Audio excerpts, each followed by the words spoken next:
I think that there's also fundamentally a major misunderstanding of China in this country.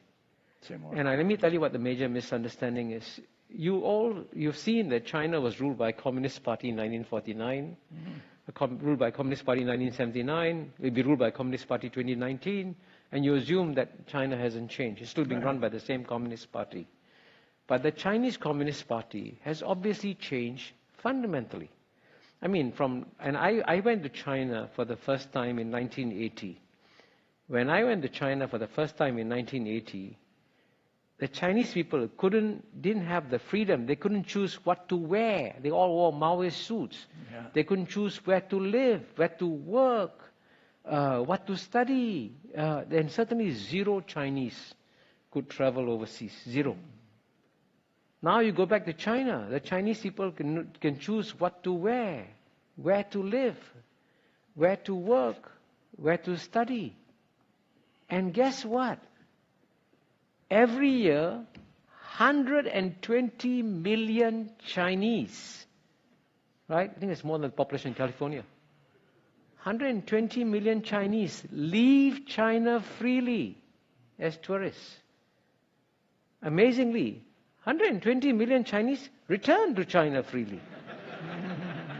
Now, if China was a communist, gulag, Stalinist state, would you go back to China? And so there's a complete misunderstanding of China. Clearly, while the political freedoms in China haven't increased, the personal freedoms of the Chinese people has exploded. Mm-hmm.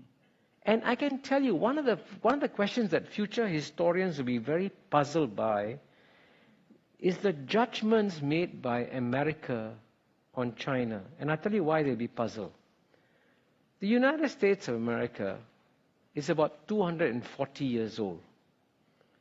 Chinese history maybe 2,400 years old.